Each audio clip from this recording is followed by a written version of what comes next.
Are you thinking of moving to South Florida, but maybe a little unsure or think you're making a big mistake? Thousands of people are moving in and out of South Florida every single month. Notice how I included moving out in that figure? That's because moving to South Florida just isn't for everyone. In this video, I'm going to talk about some of the mistakes that you should avoid when moving to South Florida and hopefully give you a closer look on how we live down here. So keep watching because we're getting into it right now. Welcome to Living in South Florida. My name is Alan Brodeur, and on this channel, we talk about what it's really like to live, eat, breathe, and play in South Florida. Today, I'm covering 5 mistakes to avoid when moving to South Florida so you won't want to move back after you realize you possibly could have made a mistake. The most critical mistakes will be last, so make sure you watch all the way to the end. Also, make sure you smash that like button. It really helps these videos reach more people. And also hit the subscribe and click the little bell so you can stay up to date on all the videos we put out. So it's best not to rush a relocating decision. Moving should be a choice made after spending considerable time understanding how the move will affect all aspects of you and your family's overall life. What is it actually like living in South Florida? Which city is the best for retirement? You should be asking yourself all of these questions and more. In this video, we're going to help you avoid some of the most important issues. First on the list, not learning about the pros and cons of living in Florida. So no matter where you live in South Florida, specific pros and cons will apply to most of the state's population. Take a minute and process how these factors might affect your daily life now and possibly 5 years down the road. For example, can you really tolerate the heat? Thought points like this are easy to overlook, but details like the weather affect the quality of life more than you think. Luckily, I have a video covering all the pros and cons of moving to South Florida. Make sure you check that out right here.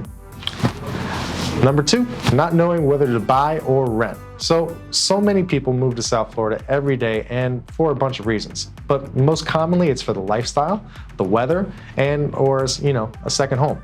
Deciding whether to buy or rent a home when you move down is a decision that could cost you thousands.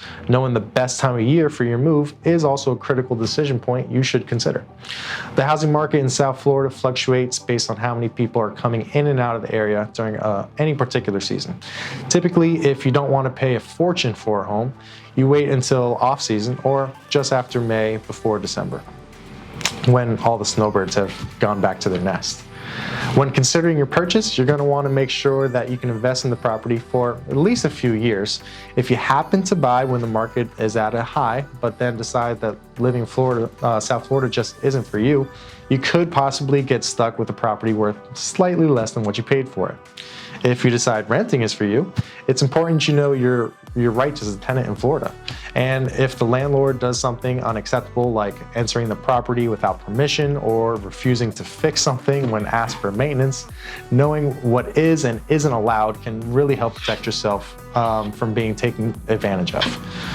The first thing that a new tenant should always do before signing a new lease agreement involves becoming very familiar with the laws and regulations in order to make better and informed decisions about how landlords can treat them as renters or buyers of real estate. Number 3 on the list, not having a plan for dealing with Florida weather and hurricanes. Another reason so many people choose to move back because they really didn't account for the extreme weather that we have here.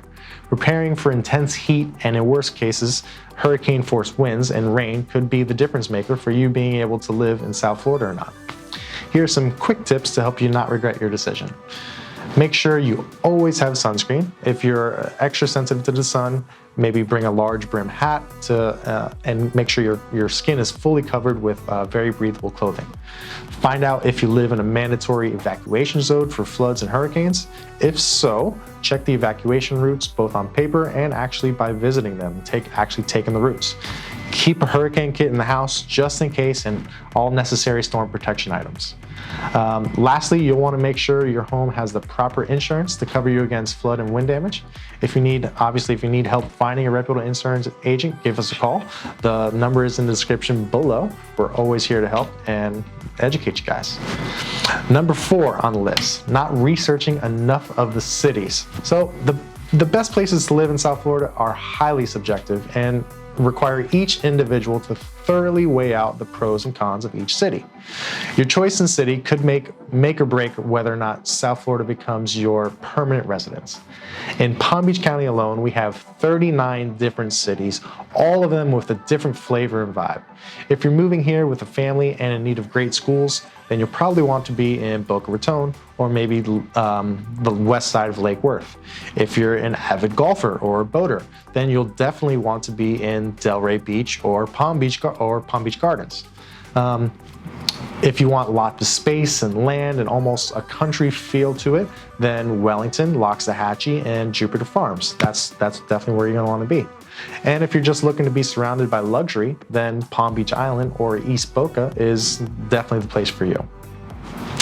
Number 5 on the list, not having a job lined up.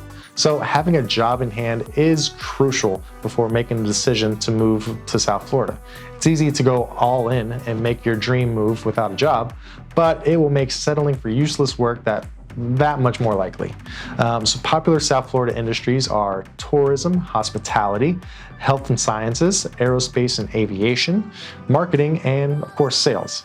If you work in any of these areas, you'll find the job of your life in no time. Finding a job before you move in is not always easy though, but it's pretty possible. The main thing I suggest is gonna be not putting your out-of-state address on your resume. This could be a red flag for some employers, and your resume could end up at the bottom of the pile, even if you're the most qualified person for the position. Also, if you can request a Zoom call for your first interview and be totally upfront with your intention to move to South Florida, give them a timeline for your relocation, and even show them a purchase contract if you have one in place. So they are absolutely positive you are all in about relocating. So did these tips help you avoid any mistakes? Or do you still have some questions about whether or not you should be moving to South Florida? Don't hesitate to ask for any of my advice in the comments section below or reach out to me. All of my contact information is in the description. Also, don't forget to like, share, and hit the subscribe button so you don't miss any of the videos we're putting out. Thanks so much for watching all the way to the end. I'm Alan Brodeur, guys, with Team 22 Realty, and I hope you have another day in paradise.